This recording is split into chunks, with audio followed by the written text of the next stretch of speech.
Welcome to the Dinosaur George podcast, a show about paleontology and other earth sciences. Dinosaur George is a public speaker, author, and TV host with 30 years of study in paleontology. He has performed live in over 4,500 events across the US and Canada.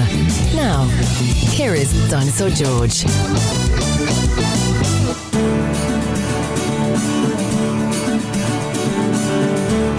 Hey there, good morning everybody. I am at home recovering from my surgery, which went great. Everything went great. I'm feeling really, really good. Everything's healing up great. I really feel good. I didn't know what to expect, but I didn't expect to feel this good this quick. So I'm all glad that's all done and over with, and that's the end of that. Hey, in this episode today, it is about a late Pleistocene human footprint that was discovered in Chile. And I have an interview with Dr. Karen Moreno from the Southern University of Chile. It is really fascinating.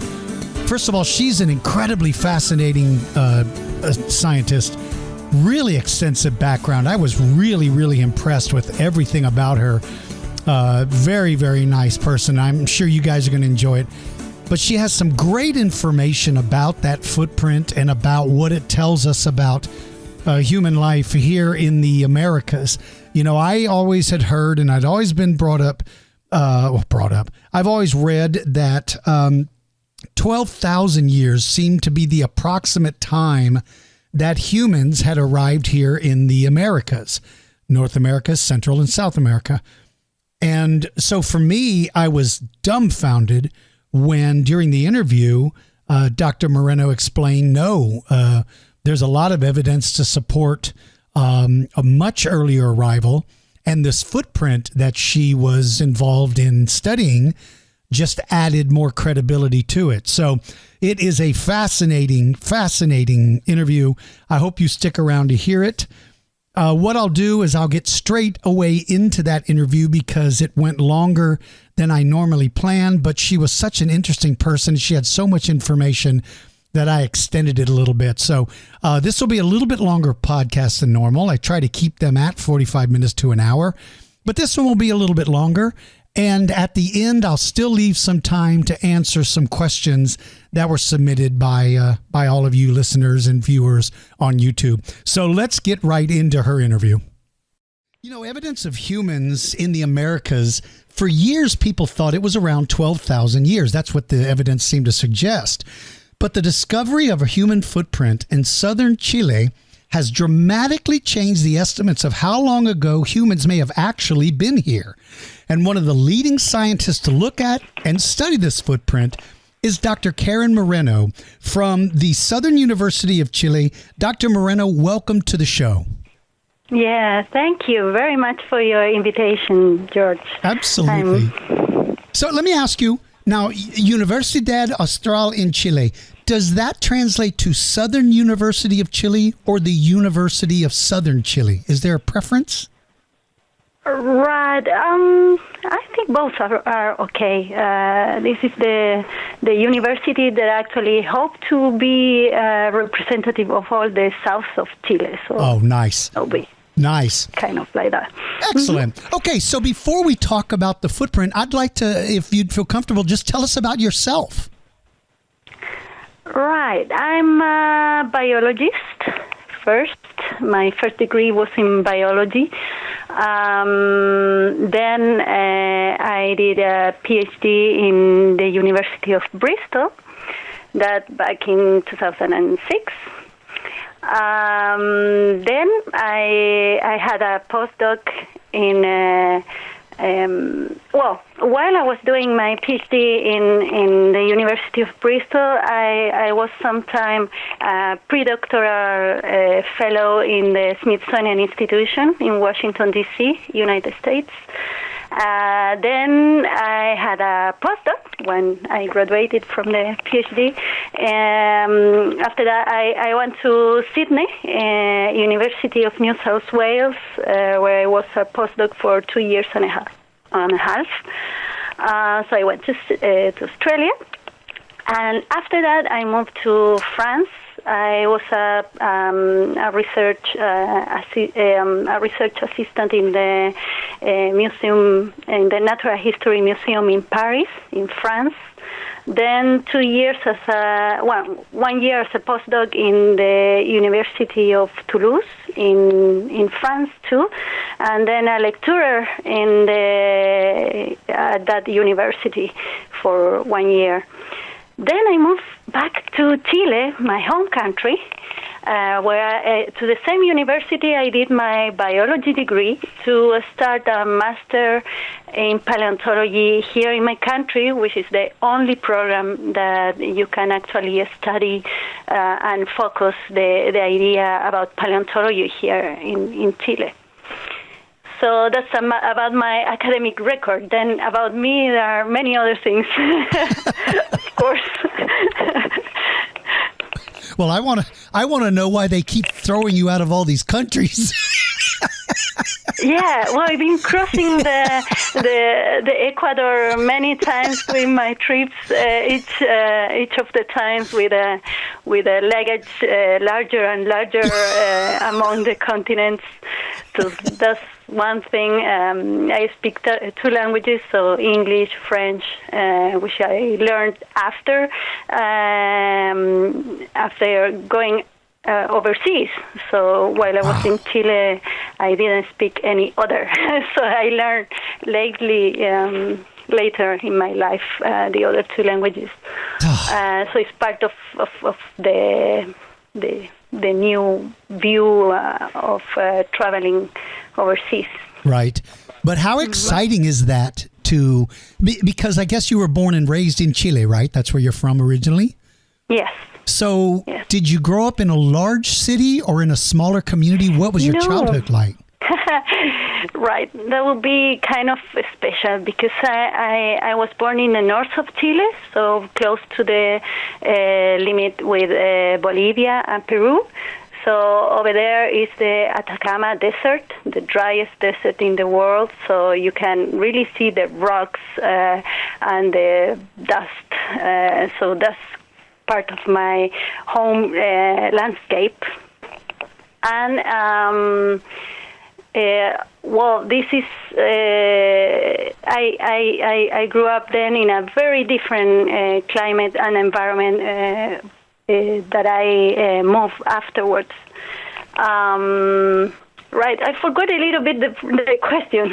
Well, Sorry, I got distracted. Well, no, as you're describing where you grew up, my point was, how amazing is it to think of all the places you've traveled for your education? When you were a young girl, did you ever dream beyond that you would end up in Australia and in Bristol and in France and in the U.S.? Did you ever see yourself doing that? No. Actually, I was born in a mine town, Tuyamata, where there were a maximum 5,000 people. Wow. And it was a mining town. So, no, but I come from a very strange family, very different family. My parents did travel when they were young. Actually, my brother was born in England. So it wasn't that strange for me to think about traveling. It was kind of natural within the context, despite the fact that I was born in a very little town where nobody can be born anymore because the hospital and all the place was actually converted into a ghost town. Wow. Because it was too close to the mine. It's an open pit, and there was a lot of pollution. And now with the regulation about pollution, the people cannot be that close to the mine as it was, more than 40 years ago. So, yeah, I was born in what is now a ghost town. Wow. So it's quite a change. Yeah. But I think, yeah, quite a change. I think that opened my mind to very different things in life. Yeah. I bet. But what an appreciation you must have when you get to, because when you grow up in a smaller community, and there are absolutely boundaries when you're young that you may not think you'll ever cross. But for you to be able to work at these places and studies at these places and travel, that's just so it's very exciting to hear, and I'm just thrilled for you that you have become the doctor you are. That's amazing. So yeah, it's not very common. Thanks. So again, I don't want to get into the footprint yet because when I was doing some research, and basically the way I found you is I read an article on PLOS ONE about the footprint, which I found fascinating. But in researching who you were, you've studied a lot of different fossils, right? Like, what are some of the things that you've got to be involved in that you thought were really interesting? Each of the projects have been really exciting. I love knowledge.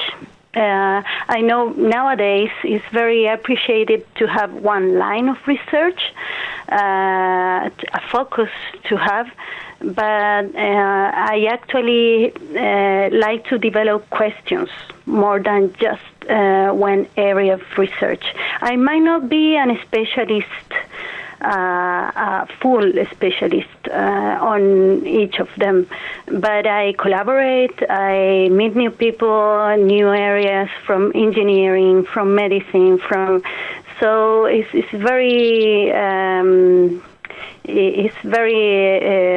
exciting to be always learning things very different from what I originally know. About projects, I think the first, of course, is the one that gets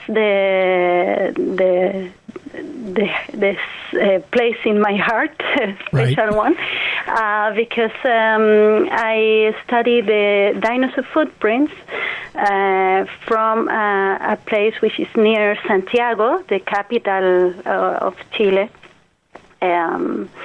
And they are really impressive. It's a track bed where you can see some sauropods, these four-legged, long-necked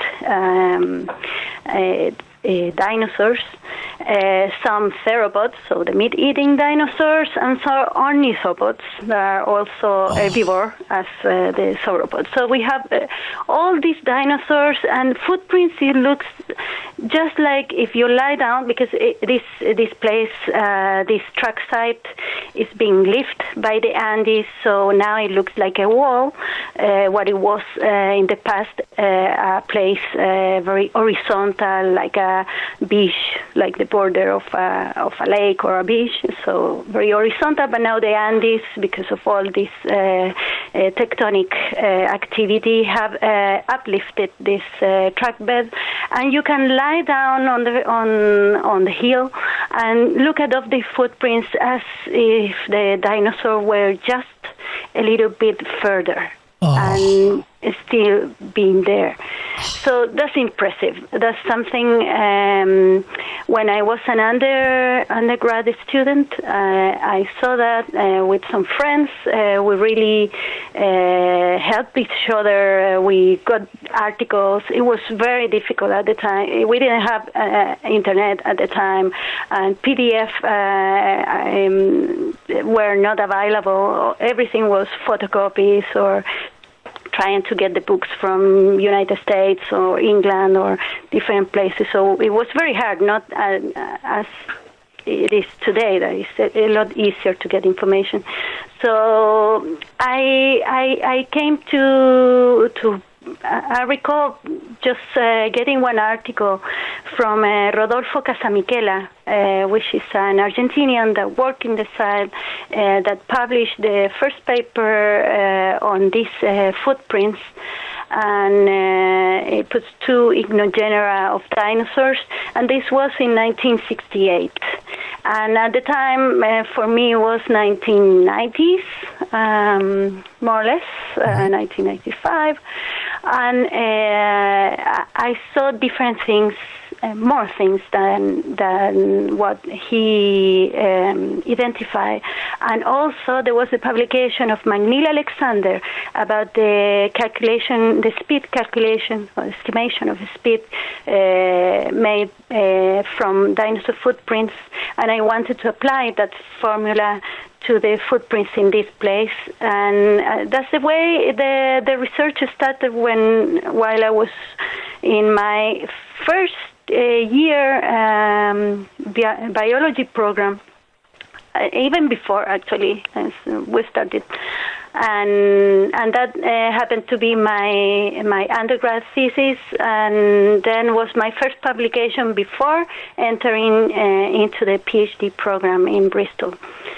So it was a lot of effort, and I read the article even today, and it's been a really very successful approach to many other areas too. You see, today I got a kinesiologist, a PhD student that his background is kinesiology. He's doing the PhD in veterinary sciences. And he got interested about animal movement because and he thought he would be able to do it here in Chile because he saw that article of mine that was published in 2002. He got a long time to do it because I was an undergraduate student. I had a lot of things to learn.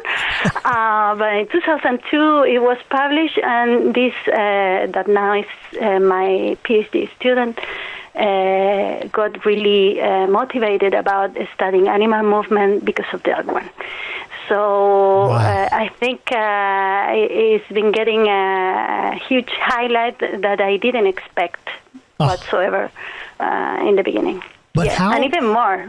How great is that? You know, when what we do when we're on this planet is great, but who you inspire when you're on this planet is even greater.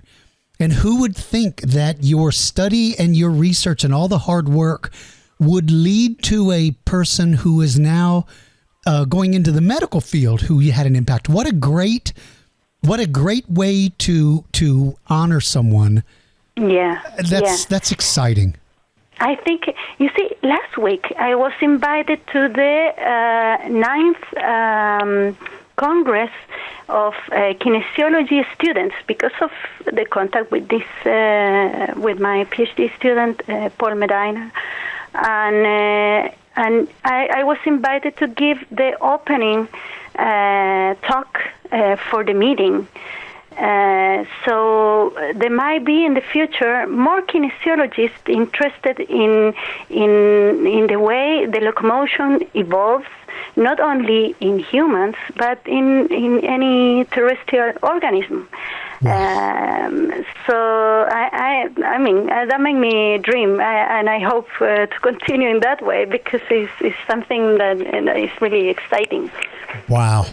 Well, you know, the best part about dinosaur footprints is they represent the living animal. You know, the skeletons are interesting, of course, but they represent the animal that's died. Footprints represent the living animal. So I when I was listening to you talk about how you just laid there and looked at those footprints, I thought, going through your mind, you're envisioning the animals that walked by 10 minutes ago or whenever it was. Yeah. And that to me is the most exciting. But what an interesting thing. Well, one of the other things I read, now I will grant it, I went over this rather quickly. Did you do some study on Komodo dragons and their bite force? What the heck was that? Don't you have enough to do as it is? Why do you keep looking for these other jobs? No, I have many other interests. That doesn't stop there. Well, Komodo dragons have an skull that is very lightweight. It's like an open frame. It's got a lot of movement within the bones, which we call intracranial kinesis. So that's something that theropods, just like Tyrannosaurus rex or Giganotosaurus carolini, the Argentinian large theropod, have in their own bones. So Komodo dragon is a great modern animal to learn how these structures work. And at that time I was in Sydney, in Australia, and well, I wanted to, I won't lie to you, I wanted to keep working in locomotion. That was my first idea. But the current project that Dr. Stephen Rowe was running was focusing in biting mechanics and mastication, so feeding biomechanics. So I didn't have the funds to continue with them the same idea, but okay, I had all the knowledge and all the tools to continue in that, and of course, Komodo dragon is a very interesting animal. It's protected. It's not easy to get a skeleton or a dead animal to study all the muscles, all the movement range, to CT scan the skull and see how the internal architecture of the bone deposits are. So, of course, I'm in any interesting thing. Wow. Well, you cover everything. I don't know, where do you have to write on your calendar when you're supposed to eat and sleep? Or do you just do that in between your other studies? No, we're now doing the interview during my lunchtime. Well, then if you need to eat while we're talking, we will understand your need to chew your food. No, don't worry. I just put it a bit forward. Well, I have 2 kids too. I have a family. I built my house. Etc. I'm a very active. I'm very active in all what it is protection of national patrimony, and right now we are actually in an emergency situation. So I don't know if you want later to talk about it if you have some time, but yeah, I'm very active also in all the social. All the issues, the social issues. All the issues that are related to paleontology. Wow. Well, it's incredibly admirable. I think you're insane, but it's very admirable that you do all those things. Well, that makes me happy. Yeah. Well, good. I'm happy with what I do. And it's probably that's why, because I'm very thin. I just run everywhere. But I'm healthy, yeah? That's not killing me. Not that, at least. Well, thank God there are leaders like you that take up the mantle of preserving and protecting and all the things you do. So now, let's talk about this footprint, this article that I read. Yes. If I understood it correctly, it was a footprint that was first discovered back in 2010. Is that correct? Yes. Correct, in December 2010. Wow. So tell us about this footprint and then what significance it has to paleontology. Well, to describe the way we work, we never thought it was the first human footprint in the Americas. You see, we never were previously convinced that we had something important. That we did, it was to feel that it was strange, and we had to do something. Okay, we didn't start from the premises that this was a very important article. Not in that idea. Right. So when there was a student, actually a student of mine at the time, she was excavating at Pilauco, which is in the middle of the Osorno town. So it's just the backyard of a house where some bones, so megafauna bones, were uncovered in the late 80s. And there was a project from Dr. Mario Pino, a teacher that was actually my supervisor, my thesis supervisor when I was an undergrad. So that's the relationship. I could visit the place and I started excavating too. But this student, Leonora, continued further. And she actually felt that there was a sediment structure very different from all the other contexts, and now she's got a lot of experience. She's very careful excavator. She's one of the best and have found many different very important fossils. So she's a very experienced excavator, and she feels something different in the sediment that had never it never occurred to her there was a footprint. She just followed her intakes, and so this is where I will follow this soft sediment and get extracted from the hard background. All the rest was hard, and it was one place was softer. So she removed the softer part, and this shape is uncovered. That in the beginning it looked like a foot, but it's got a lump in the first third of the footprint. That it really in the beginning you say, well, if someone stepped there, it really had foot ache, right. Pain in the foot, right. But there was this rock. I mean, in the beginning, we were thinking there was a rock there in the middle of this shape. You say, that doesn't make any sense. This must not be anything, but hey, we should look at it because it looks really strange. So there was another undergrad research about experimenting with different substrates, modern ones. So there was some mud put in a box where some voluntaries could walk on, and with different substrate consistencies. So we were adding water from time to time, a measured amount, so we could escalate the amount of humidity of the substrate. And when it started to be with a lot of water content, a very soft mud, the shapes as the one found in the place, in the paleoarchaeological site, it happened to be very similar.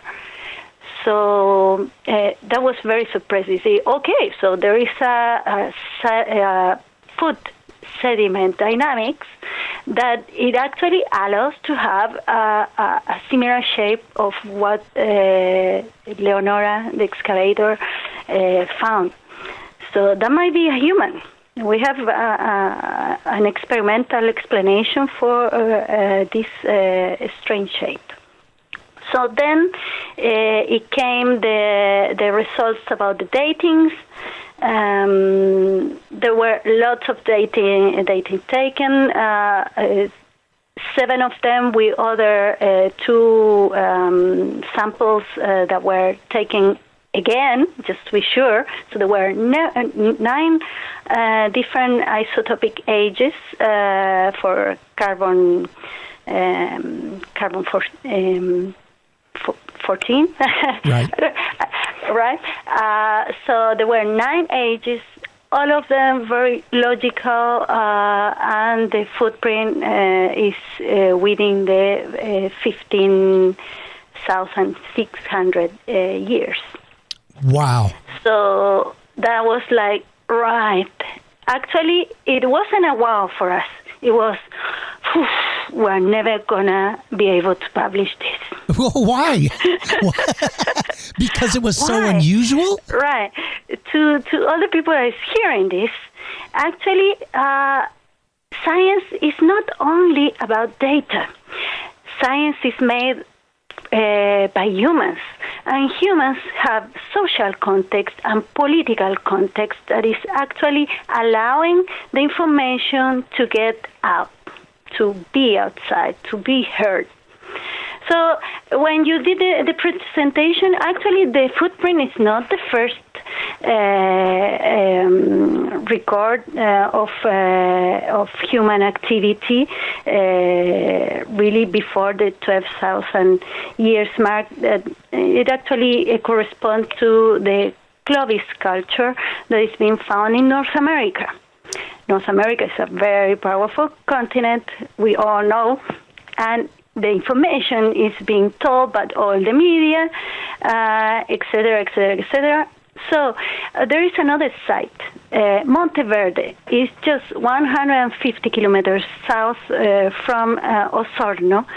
And this site, in the late 70s, it was already claimed with very fine detail, all the tools used by humans. There are species of like kind of habitational. It's like a tent. Right. There are houses. Right. I mean, a small village, a small settling place where there is a place for the fire. These houses, there are tools. These houses are with very well protected with skin from megafauna. This gomphothera, the elephants, the South American elephants. The skin was actually being the walls of these small houses. So there is a lot of data. There are books published by the Smithsonian Institution. I mean, it's not something that was written in Spanish in a very hidden place. It's actually well known that Monteverde was the first place where a very large amount of data about human occupation, at least from 14,500, more than 40,000 years ago. So well before the Clovis record in North America, which happened to be the oldest record in that part of the continent. Wow. So Pilauco, this footprint, it just adds up to this already known data from the late 70s. Wow. So there's been other evidence, but like you said, oftentimes what is reported in the media, sometimes they ignore things that they do not think are glamorous enough. And other times, to your point, they may not report them because it interferes with a belief system, which is a shame, because we should hear the facts and allow us to make a better understanding. So I will say I don't spend a lot of my time studying the early humans. I don't know why. I find dinosaurs and I find the megafauna more interesting. Neither do I. Right. For the record, neither do I. I do not specialize in human migrations. I'm not an archaeologist. I'm a paleontologist. So I found that the number I used, the 12,000, was the number that the average person would have heard. And so when I read this article, I went, wow, this is considerably earlier. But to hear that there is evidence and that this footprint just enhanced that evidence is exciting on one aspect, but it's very frustrating on the other that that's not common knowledge. So you find the footprint, and what I really liked about your description of it, Dr. Moreno, is that you did not start off with a preconceived idea and then went to try to prove it. You followed the evidence to where it led you. And that's what's important about science. That's what science should be. Yeah, that was actually our claim all the times we submitted to a journal. And 3 other journals rejected our submission. Wow. It only was +1 after 9 years of discovering this footprint. So this is 2010 and 2019, plus one allowed publication. So it's been a really big fight, and all the comments from the reviewers from the other journals where we were rejected, and also in the plus one article, it must not be 15,000 years old. It must not be. Right. We have what argument you can do about the data you get. I mean, we send the samples to United States to be analyzed with the carbon 14. So it's not that we are trickling the results. It's the lab that is doing the thing. I mean, and we even did different several repeats of the samples to be sure the labs were not making some mistake. It's not us that want to be old. I mean, yes. It's the data. How can we change that? I mean, so that was really frustrating. And it happened that it is installed, the preconceived idea that human must, all the evolution, migration, must correspond to the standards that are known. So new science, real new science that comes from other places that is not United States or, well, very important countries, right. Europe, etc., really have a hard time trying to get the things out. Here, I'm right now in Chile after being in many different countries and continents in this world. I mean, it's not like being old. I've not been in Africa yet, and many other places I would like to go. But and I see that here we have difficulties getting the information out. Just publishing is harder. Getting the funding is harder. Everything is kind of a fight. If I were in a lab, I don't know, in Cambridge or I mean, in North America, Carnegie Institution or Smithsonian, I'm sure I will be publishing 3-4 times more than I'm here, or maybe more. Just that, or even communicating the results better, and etc. But I'm here, and I'm here to fight that and to tell that, and that's why I'm telling now. You see, with a little bit of, we talk about my history before, I'm not someone that just stays with what is getting. I want more. So it's something I would do, and it's part of myself. Well, you know, for all of the young people who are looking at, or anyone who's looking at paleontology as a career or any science, it is absolutely imperative that you publish what you find, and even if you're up against political resistance or the human resistance, you know, that's the hardest part about any science is the human factor that's within it, because some people study something their whole life and they build their life around that thing, and to hear something that doesn't fit what they felt their whole life, to them, they can't look at it from a science perspective. Instead, they look at it personally. And personally has nothing to do with science. The facts are what the facts are. So good for you for standing up and promoting this. Now, I will say that after your article in Plus One came out, it looks like, at least here in the States, you got a lot of coverage from a lot of different news sources. So yes, that was something new, even in the Times magazine, although they got the article really wrongly written. But that's the frustrating part. At least it's there. Right. But that's got to be, in all my interviews with all the different people of science that I've interviewed, the number one thing that is the most troubling is when either a newspaper or a television station, when they get it completely wrong and they use it to make headlines. Like, for instance, the one that happens with paleontologists all the time is the biggest meat eater has ever that lived was now discovered. And then you read the article and the paleontologist never says that. They never say that at all. And yet that's the headline that they pulled from it. So I can appreciate. For example, for the footprint, it appeared that I said, which I never said, but that I'm denying the theory about the Bering Strait. The immigrants from the Bering Strait. I don't know anything about that. I cannot have an opinion about that because this footprint is older. That's it. That's it. I mean, it could be crossing by the same Bering Strait just before. Right. That's it.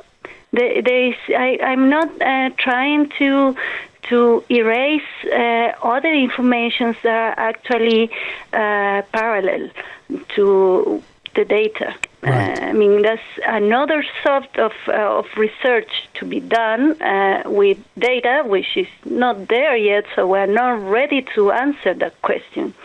So I never said that. And appeared everywhere that these footprints really reject the hypothesis of the immigration through the Bering Strait. Well, wait till you hear this podcast, because at the end I'm going to say, there you have it. Dr. Karen Moreno said alien spaceships brought these people down to Earth. Because that's what I heard. Don't mention it, because some other journalist might just cut that, put it in somewhere, just telling I was saying that.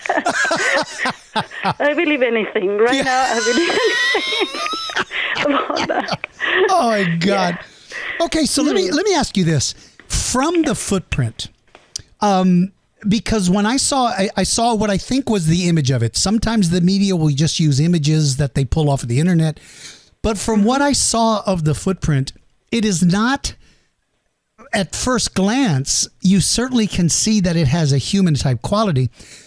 Does it tell you anything about the sediment when the person stepped in it? Was this really solid and left a perfectly clear print? Or did the print collapse on itself? Can you kind of describe that? Yeah. From the experiment, we could know that it was very soft sediment, a lot of water content in the sediment. So this lump that is in the above, it was actually a bunch of mud that got stuck in the upper part of the toes. And when the person moved the toes, the foot forward, then the toes left behind this lump falling inside the footprint. We observed this many times during the experiment, so we have the proof that this actually happened with the consistency, with the organic matter that is actually making the sediment to be very cohesive, very dense and sticky. So it was very hard for the person walking in this place to put that footprint there, because the mud, it was kind of soft and difficult to walk easy. So also that precludes the idea to have precludes the possibility to have the impression of the different lateral toes, and only we can see the hallux, the first toe, the larger one, to be well marked. And we can see that, and it's elongated because the foot moved forward and is actually pushing the sediment forward as well, and also making an elongated mark of this movement of the foot. That's the thing with footprints, and that's something that fascinates me, is that we don't have only the shape of the foot. Most of the time, it's the sediment that is modifying the final shape, and that is related to the movement of the foot, the relationship of the movement and the foot. So I study movement, and I study how these shapes are made, and the sediment how the sediment is behaving within these conditions. Wow. How exciting is that from that footprint, you're able through science to test these theories, and almost while you're describing it, I can almost envision somebody, because I've walked through mud. We've all walked through mud and how difficult it is, how strenuous it was to do that. Now, there was only one print. Is that correct? Yeah, only one. But now, like a month ago, there was a second footprint discovered. Oh! Yeah, but we don't have a track site. I mean, a single surface with footprints from the same individual following a trail. Right. That's something we would like to have, but we don't have. Why?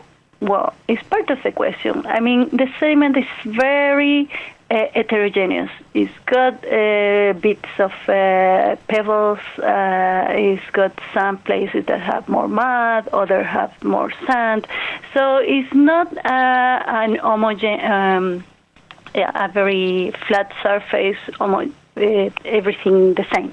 Right. No? It's a very heterogeneous sediment. So that's one thing. Another thing is that there are bones of megafauna everywhere. So if there was someone walking there, it didn't have much space to make a track like of several footprints, because he had to walk within the bones, the ribs, the skull, the tibia.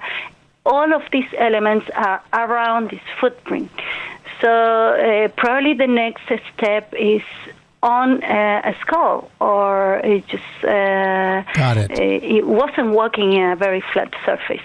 So it's very heterogeneous. But we have a second footprint, and this second footprint is smaller than this one, and it's like 1 meter in the stratigraphic level above this one. So it might be younger, maybe 1,000 years younger. We don't know yet, because the data from the lab doesn't return yet. Usually this data from the carbon-14, it takes, at least for us, a year to get the results. Because we have to be sent overseas, because the same protocol for getting the data is long and take time. So we don't know the date yet, but it is younger just by looking at the stratigraphic level. It's a bit above the level where the original footprint was found. The original footprint is 27 centimeters. I don't know about the other units. Sure. You might have the conversions for, depending on the public is hearing this. Right. 27. Well, and also the shoe size is also different within continents, so it might not mean much if I say the size is 43. Sure. Because it might be like 10 or 11. I mean, it's a large person. A person that is 1.8 meters high might have this size of foot. Wow.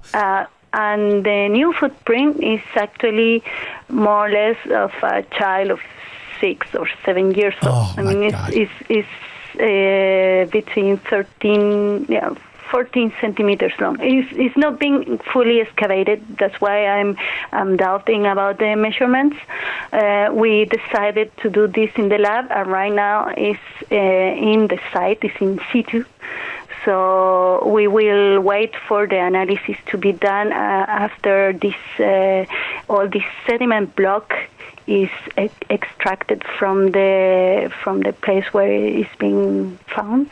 Oh. And in the museum, we will work on these details, Right. not in the field. How exciting is that, though? And, to your point about my question of why is there only one track, I've had people that have tried to dismiss dinosaur footprints by saying, but there's not. It's only one. Yeah, there's only one. Well, first, if you were walking across the strata and there was mud, you're not going to step in the mud intentionally because you want to leave evidence you were there. You want to walk around it because it's easier to walk. Yeah. So to step in that mud may have meant there was no other place to put his or her foot. Now, by the size of it, do you have an idea of say what the average size of a human was then, or that particular humanoid? Would that represent? As I told you, you see, 1.80 meters high. A large person. So, I mean, taller than I am. Right. Right. So that's also a puzzle a little bit, the idea of the first communities that were here, because usually in anthropology it is said that physical anthropology, that in places where it's colder, the people is shorter. That is something general. Now we have, here we are in the last glaciation, 15,000 years ago, so we'll have expect short people. But that's something very general. I mean, I don't know how this actually is a single footprint, so we cannot tell about the whole distribution of the height in the population. Right. But the other footprint is smaller. It might be a kid, a child that left it, maybe. There are no other footprints just yet, but it might mean that we need to get another way to see things, because this other footprint also got some soft sediment covering this hole in the strata. So it depends a lot on the skill of the excavator. And also the shape might vary very much, because there is another study made on the scratches that are found on the bone surface of the megafauna bones. There are lots of scratches, and these scratches actually might correspond to a lot of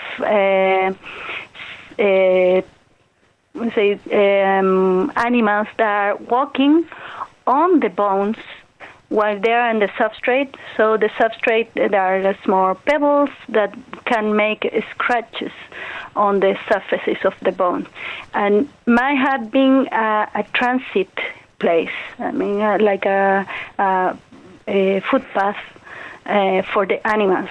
Right. This place, because there are lots of scratches on the bone, and they are removed and moved, not in the same area where is the footprint, but is the context of other areas. There's very intense. There were other animals. So why we don't have another animal footprint? I mean, a deer, which we do have the bones, or the gomphotheres, these elephants, these South American elephants, or whatever. I mean, well, that's exciting, though. The humans are part of the fauna, so we might find some others, or carnivores, or right.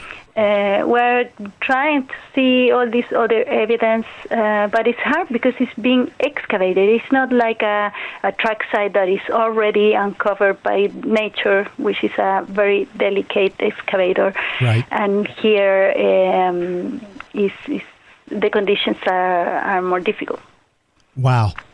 So you described a couple of the megafauna. That's the giant elephants. You said deer.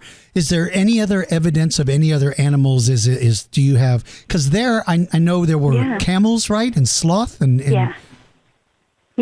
Camels of a sloth. We have only dermal ossicles. So they are like small bones that are within the skin. So we don't know what specific animal might correspond, but could be like Megalodon. So there is pudu, which is the smallest deer. Also, there are larger deer. There are skink, rodents, horse. There are bones, horse bones. What else? Wow. Yeah, there is a large variety. Each one of these animals, some were grouped, but had been studied by undergrad students. Okay, this is a school field Right. for the students of the university that are getting to this data. Of course, guided by people that know about the data, but we don't have many paleontologists here in Chile and people working in this. If I tell you the context, I went to overseas to do my PhD and all my studies because I couldn't do it here in Chile. There was no single program or dedicated to paleontology. So when I came back here to Chile, was to organize this master in paleontology that is actually covering where it was needed at the time, and right now, of course, more than ever. And so we're getting into subjects that are really new to science here in the country. Wow. But how exciting that you're on the forefront of that. And all we can do is wish you the best of luck to do it, because just this site alone adds something important to science. And all we can do is hope that you can continue with your excavation and hoping that you find something amazing. Dr. Moreno is a paleontologist at the Southern University of Chile in Valdivia, Chile. Dr. Moreno, we cannot thank you enough for losing your lunch. I'm sorry about you not having time for lunch. And based on your schedule, you won't be able to eat again until next week anyway. So now you're prepped. But we appreciate you so much, and I am so thrilled to get to talk to you. And I would very much enjoy to follow you. And if there's more discoveries, I'd love to have you back to tell us more about that site and what else you're working on. There are other sites. It's not the only site I'm working on. Ooh. Well, listen, we would so love... maybe I'll be back. Yeah. Well, I hope so. I hope you can. Knowing your schedule, I'll talk to you. You need more women and more Southern Hemisphere people contributing to the That's exactly right. And you fit both of those. Well, I cannot thank you enough for taking the time to join us. And I hope you've enjoyed it. And I hope you will come back again. Of course, I enjoyed very much, and I hope this podcast can be heard everywhere and continue contributing to knowledge in the population in general, because it's very necessary. Knowledge is important for taking decisions. Exactly. Well, thank you. Paleontology is important. It is. And people like you keep it in the forefront. And we're very lucky to have you out there doing what you do. So thank you so very much for taking time out. Thanks to you.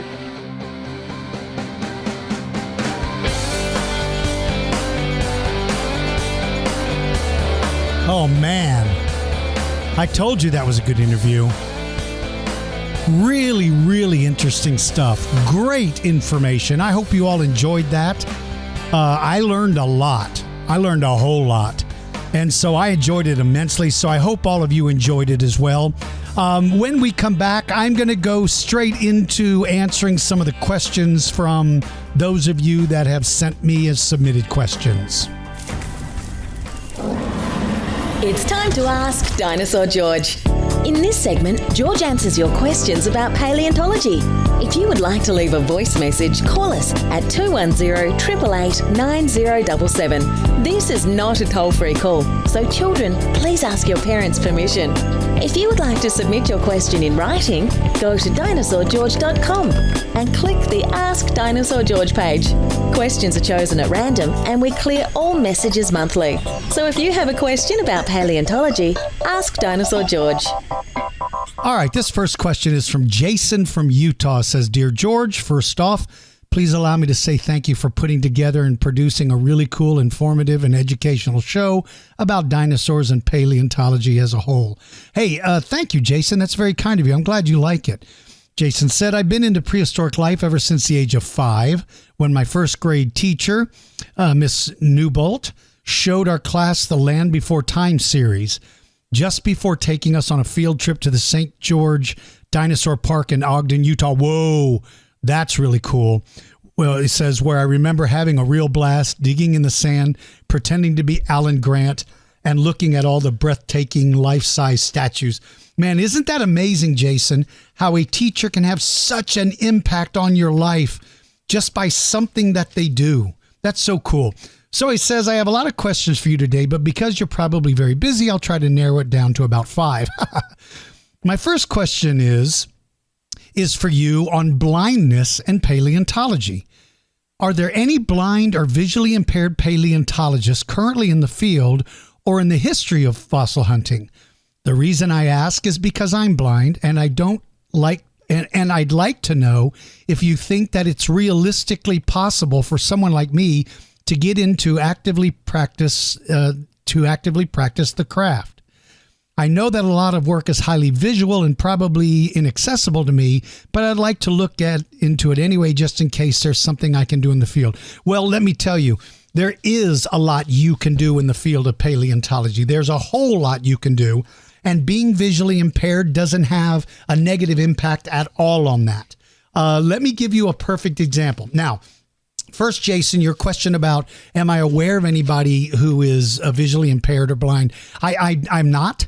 I'm not aware, but let me say this. One of the immediate things I can think of just by reading this is you would have the ability to teach other seeing impaired people how to identify the individual bones. Like, for instance, if you've got a femur, if you've got a humerus, if you've got a rib, through touch, you can explain to them these individual bones of these dinosaurs and open that up to students who otherwise don't get the opportunity to experience that. Maybe you could go from school to school. If you want to focus your attention on elementary students, you could go from school to school that has students who are visually impaired, and you can open a world of dinosaurs to them who otherwise may not have the opportunity. You would be impacting paleontology, you would be teaching, you would be sharing your knowledge, which is all very, very important. So I would say that would be the immediate thing I can think of. Next would be your ability to maybe work at a museum as a docent. You don't need to see what you're talking about to be able to explain it to somebody. In fact, you may be able to be a better person to describe things to people by letting them think of the size of animals by the things they interact with every day. For instance, if you said, let's say, how many of you drive a truck in the room, then for any student, any child that's in this room, when you go outside, look at a truck. And then you could understand the size of, let's just say, Plateosaurus, who's bigger than most trucks, but I'm just throwing out ideas. You could utilize that to open people's understanding of dinosaurs, regardless of your ability to see or not. That's not the point. The point could be, Jason, you could be a very strong leader in the paleontology field by sharing your information and utilizing the things you have to be able to explain. One of the things I do know, because I work a lot with seeing impaired people, especially children, I do quite a bit with them, is that they understand things. Like when you tell them to take 10 steps and you tell them how far that is, then they're able to understand the length of 10 feet. And then when you say a dinosaur's 30 feet and you let them step out that distance, they have a much better idea of length than if you just tell a young person that something is 30 feet long. Well, what's 30 feet if I don't physically know what 30 feet is? So what the point I'm making is I do believe that there's great opportunities for you in this industry. And if you ever decide that maybe you want to work with seeing impaired children to open up the world of prehistoric life, then what I would say for you to do, Jason, is to have someone contact me, and maybe I can help you get a start with that. I'd be glad to try to help you do that. I think it'd be great. All right, the second question is, what are your top 10 favorite dinosaurs? This is a tough one. Top 10? I always go with Allosaurus first, Deinonychus second, Utahraptor third, Tyrannosaurus rex fourth, maybe Spinosaurus, then Ceratosaurus, then Carnotaurus. After that, I can't really, those are just always my top ones. Those are the ones that I find to be the most interesting. And then third question is, if a large theropods were still alive today, do you think they'd really try to eat us like in the movies? Yeah, they would. Absolutely, they would. I think that they would, Jason. I think that they absolutely would see us as a food source. They'd be no different than grizzly bears or lions or any of the other top predators today. We may not be their main food source, but when you're really big, like some of those big theropods, you need to take in food, and so you're not really picky with your particular choice of meal. So yeah, I think they would. All right, let's see. One other one. Which, if any, dinosaur myth believed by the public really drives you crazy and gets under your skin? It would be the one where dinosaurs were swamp living, tail dragging, crawling around in the mud animals. That one still bothers me a lot because so much information is out there that has demonstrated that that's not the case. And yet I meet people all the time that tell me that dinosaurs lived in swamps and that they drag their tails and they crawl on their bellies. And I don't know why I take so much offense to that. It bothers me because I see dinosaurs as these vibrant, fast-moving, amazing animals. And to see them drugged through the mud, see what I did there? To see them being drugged through the mud really bugs me because they're not living in swamps. All right. He said again, thanks for putting together a really cool podcast. Please keep them coming. Jason, thank you, Jason. That's very kind of you, and I appreciate very much that you enjoyed it. All right, Patrick from Madison, Wisconsin. I have two questions about ceratopsians, especially Triceratops. One, is it possible that ceratopsians, like Triceratops, dig like pigs to eat roots and stuff? Yeah, it absolutely is possible, Patrick. Roots and tubers have a lot of nutrition for plant-eating animals. It's one of the reasons why animals like pigs root through the ground to get to them, because they have a lot of nutrition. And so there's no reason to believe that that dinosaurs wouldn't have utilized that same food source. Their beak is incredibly strong, and digging with it would have been capable. I mean, they would have been capable of doing that. Maybe grabbing a small bush by the base and ripping it up from the ground to eat the roots. I think it absolutely would have been possible. I think they would have been. And then finally he said, I saw a paleo art by Mark Whitten where a Triceratops is eating meat. I have to turn the page because these printed out for me today and I can't get a hold of this paper and it's driving me nuts. Is eating a dead animal. So my question is it possible that ceratopsians are omnivores and eat meat when available? Would they eat a dead T-Rex that they just killed when it failed in a hunt? Well, that's an interesting question, Patrick. You know, there was a time that somebody told me that they saw a hippo eating meat, and I just laughed and told them you're out of your mind. And then I saw a video of a hippo walking up and eating meat. I've seen our cows chewing on bones. I've seen our cows chew on the remains of a raccoon one time. So animals who are in need of something from the nutrition side will get it any way they can. And maybe if an animal is lacking in something in particular and they can get that something through meat, then they eat it. Now, they're not really designed to eat meat. Meat is hard to digest if you don't have the right bacteria. But certainly absolutely clearly have seen evidence of animals that are thought to be herbivores eating or chewing on meat or the carcass of an animal. So yes, it's very possible that Triceratops would have been able to do something like that as well. But I don't think it would have made up its diet. I don't think it would have been a part of its diet. And if a Triceratops were fighting with a T-Rex and it killed the T-Rex, I don't believe maybe the Triceratops might drink its blood to regain some of the nutrition it lost in the fight. But I think you're getting as far away from that animal as you can. You're not interested in eating it. You're interested in getting away from it. All right, Sarah from Australia. Hi, DG. Hey there, Sarah. First, I just wanted to say what a big fan I am. I check constantly to see if a new podcast of yours has gone up. Absolutely love your show. Sarah, that's really kind of you. Thank you so very much for doing that. I appreciate you, and I appreciate all the listeners. So Sarah said, I wanted to ask you if you'll ever consider bringing your museum to Australia. I don't know how that would work, but it would be awesome to see it and meet you.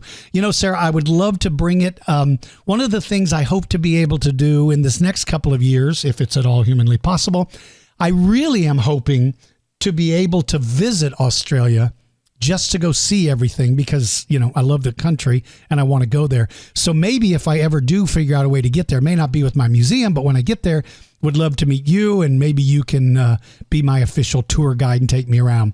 So Sarah's first question is, firstly, I want to ask you, what is your favorite Australian dinosaur? Well, my favorite Australian dinosaur is probably remains Mutaborosaurus. I just find that thing to be such a cool animal.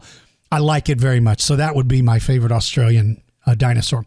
Secondly, she said, what is your opinion on the extinction of dinosaurs? Do you personally think that they evolved into birds, or do you think that a meteor ended most prehistoric life at that time? Thanks so much, DG. Hey, you're welcome, Sarah. I believe in both.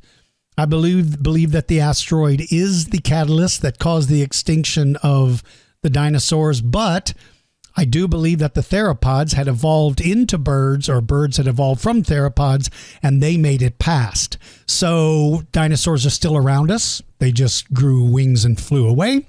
But I do believe that they are still in and around and among us. All right, listen, I hope you guys enjoyed this show. I hope you all enjoyed it listening to Dr. Moreno. I had a very, very interesting really interesting interview, and I enjoyed speaking to her immensely. I appreciate all of you who listen. I appreciate those of you that write in or call in with your questions. I will record a few more because I've got some downtime, so expect more to come. I've got a lot of really, really neat interviews lined up in the future. Hopefully that will take place in August or September with some really cool topics. So I appreciate you all so much, and thank you guys, and I hope you enjoyed today's show. Thank you for listening to the Dinosaur George Show. Please follow us on our social media links and join our mailing list. If you're interested in having Dinosaur George speak at your event, please visit our website at dinosaurgeorge.com. Until next time, keep digging for clues about the past.